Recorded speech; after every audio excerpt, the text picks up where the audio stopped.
America's News Now, and the largest school district in Maryland receiving criticism this week after a watchdog organization revealed critical race theory curriculum was being taught within the classroom.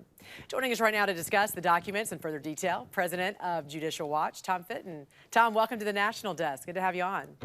Good morning. Thanks for having me on again. So, Judicial Watch obtained 685 pages of redacted records from Montgomery County Public Schools in Maryland. This is what I'm reading right now. And it was in regards to their anti-racist audit and critical race theory classes there. What did you find in those documents, Tom? Well, the disturbing documents included a class that was run last summer, a social justice class. It included what you're showing there on the screen, this outrageous pyramid that suggested that all sorts of common sense positions, such as Make America Great Again, which is a political slogan for the Trump campaign and Trump movement, celebrating Columbus Day. All of that is covert white supremacism. So they're attacking not only the skin color of children, but the ethnicity. If you're celebrating Columbus Day because A, you're an American or an Italian American, you know, you're a covert white supremacist.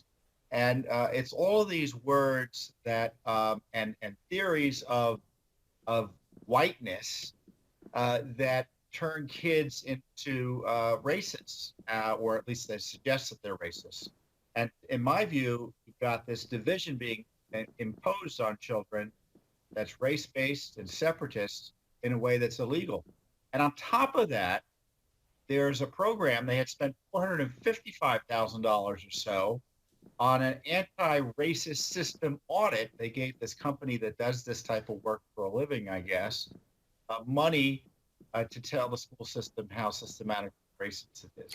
I want to look at that pyramid one more time, because what was the point of the pyramid? To show that what's at the top is worse than what's at the bottom? Or what was the point of this pyramid? Well, there's overt white supremacy, which is socially unacceptable, like burning crosses, everything that most people object to, using the N-word, of course. And then there's covert white supremacy, which is socially acceptable. And this is where they suggest that this is just one side of the same coin, which is MAGA, celebrating Columbus Day, support for the police, and things like that.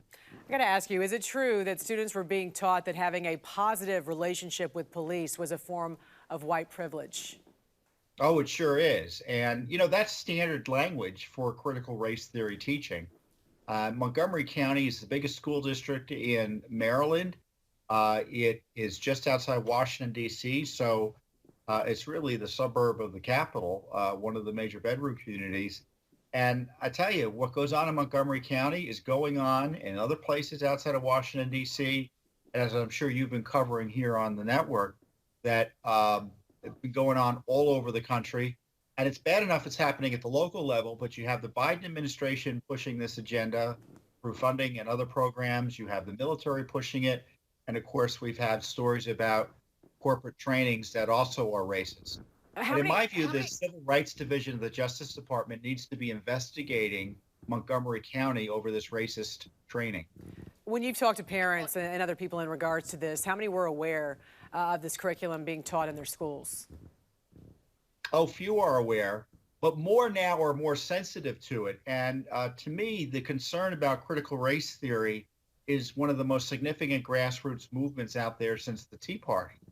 Parents who previously had never really known about what was going on in their schools, or, you know, just assumed that schools were doing the right thing, are very much more aware of this and are becoming politically active in terms of monitoring their schools the way they had in a way they hadn't previously. So you mentioned the Mid-Atlantic Equity Consortium that conducted this anti-racist audit. They were paid $454,000, and according to the website's organization, we looked this up, the organization says that it's based on a deep analysis of root causes of racial, cultural, linguistic, gender, and ethnic inequities in education. Current structural, cultural, and material policies and procedures impede low-income African-American and Latino students, including English learners, from achieving in school. What prompted the school district to conduct this audit in the first place, and how is the audit being used to create the curriculum for students? Well, the theory of the case is that they want all children to do well, which is something that everyone supports. But the thinking of this company is that every minority, or frankly everyone, practically speaking, is being oppressed. And they talk about intersectionality, which is another critical race theory a buzzword, where if you're a female minority, you're oppressed doubly. And this is a sort of thing that doesn't help kids achieve.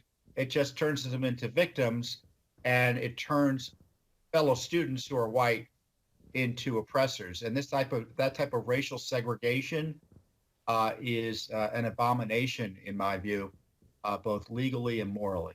So somebody's watching right now and they're hearing this for the first time, or maybe they're incredulous, maybe they don't believe some of the stuff that they're hearing. What kind of action can be taken at this point? Well, the school board is presumably answerable to the parents and voters in the district. So I said law enforcement, the Civil Rights Division of the Justice Department, Maryland state authorities need to start pursuing this. And, to the degree plaintiffs can be plaintiffs, people who can sue directly, parents or others, that's a possibility as well. And if you make noise about this, we're representing you may know about this, a high school football coach who complained about this type of teaching to his daughter in her ancient history class, and he got fired as high school football coach. We're in court over that. So the courts may be adjudicating some of these issues as time goes on. All right, Tom Fitton, president of Judicial Watch. We appreciate you joining us this morning. You're welcome.